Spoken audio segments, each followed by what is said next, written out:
Hello friends, welcome to Jahangir Sahab math. मेरा नाम है नरेंद्र जहांगीर और हमने क्लास 10th मैथ्स की एक्सरसाइज 8.2 का क्वेश्चन नंबर 4 लिया है। इसमें हमें गिवन है state whether the following are true और फॉल्स। ठीक है, जो भी पार्ट दिए हुए हैं 5 पार्ट दिए हुए हैं इसमें बताना है कि ये ट्रू है या फॉल्स है। जस्टिफाई योर आंसर, आंसर को भी जस्टिफाई करना है। ठीक है, तो इसका फर्स्ट पार्ट है sign A plus B is equal to sin A plus sin B. तो ऐसे क्वेश्चंस को कैसे सॉल्व करेंगे?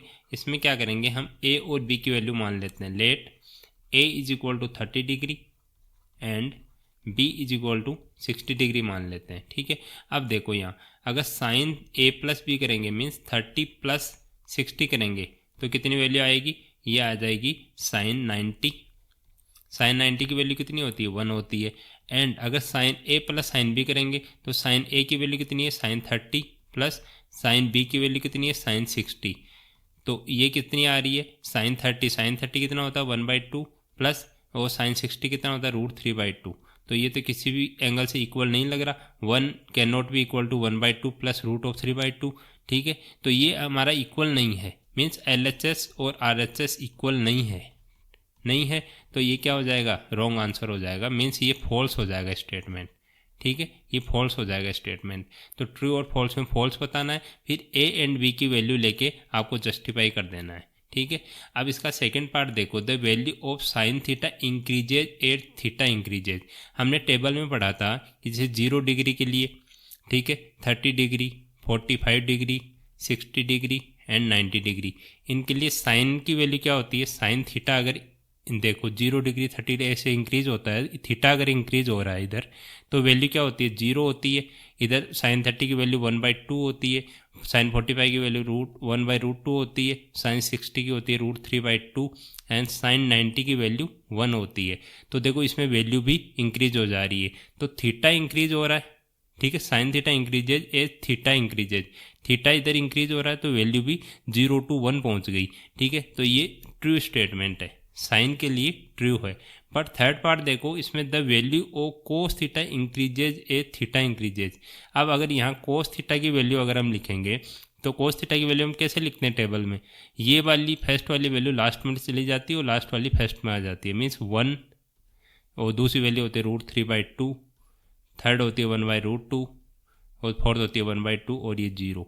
मीन्स कोस थीटा की वैल्यू 1 से लेके 0 की तरफ जा रही है, मीन्स ये डिक्रीज हो रही है, ये इधर जाके डिक्रीज हो रही है। जैसे जैसे थीटा इंक्रीज हो रहा है ये डिक्रीज हो रही है, लेकिन हमें बोल रहा है कि थीटा कोस थीटा इंक्रीजेज ए थीटा इंक्रीजेज, तो ये तो फॉल्स हो गया स्टेटमेंट।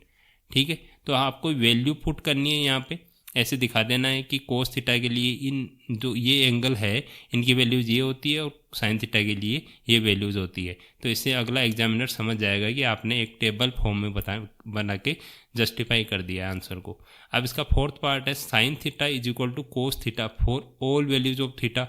यहाँ देखो साइन थीटा की वैल्यूज हमने लिखी, कोस थीटा की वैल्यूज लिखी, तो 0 डिग्री के लिए तो दोनों डिफरेंस है, 30 डिग्री के लिए भी डिफरेंट है दोनों, 45 डिग्री के लिए सेम है, ओनली फॉर 45 डिग्री के लिए सेम है, 60 डिग्री के लिए भी अलग है, 90 डिग्री के लिए भी अलग है। तो ये ऑल वैल्यूज़ बोल रहा है, तो ऑल वैल्यूज़ के लिए तो नहीं है, तो ये क्या हो जाएगा? फॉल्स हो जाएगा। और जस्टिफिकेशन में आप ऐसी टेबल बना के दिखा देना यहाँ नीचे। अब इसका फिफ्थ पार्ट में देखो, cot A is not defined for A is equal to 0 degree. ठीक है, तो कोट ए क्या होता है? कोट ए हमने पढ़ा था कि क्या होता है? Cot A is equal to 1/10 A. ठीक है, या बोल सकते हैं इसको कोस ए अपॉन साइन ए। ठीक है, sign A 10 A is equal to होता है साइन ए अपॉन कोस ए, तो कोट ए हो जाएगा इसका उल्टा, कोस ए अपॉन साइन ए।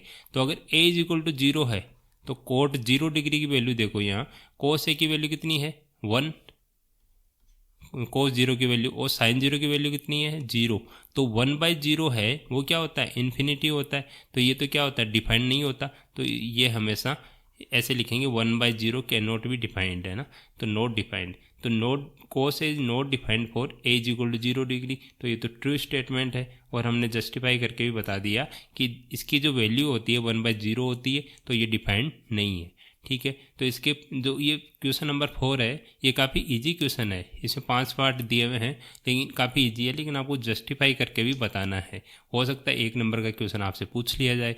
ठीक है, तो मैंने इसके सभी क्वेश्चंस डिस्क्रिप्शन बॉक्स में इसका प्लेलिस्ट डाल दी है और वहाँ से आप चेकआउट कर सकते हैं। 1 2 3 4 चारों क्वेश्चन डाल दिए हैं इसमें। ठीक है, अगर समझ आ रहा है तो चैनल को सब्सक्राइब करना ना भूले। Thank you.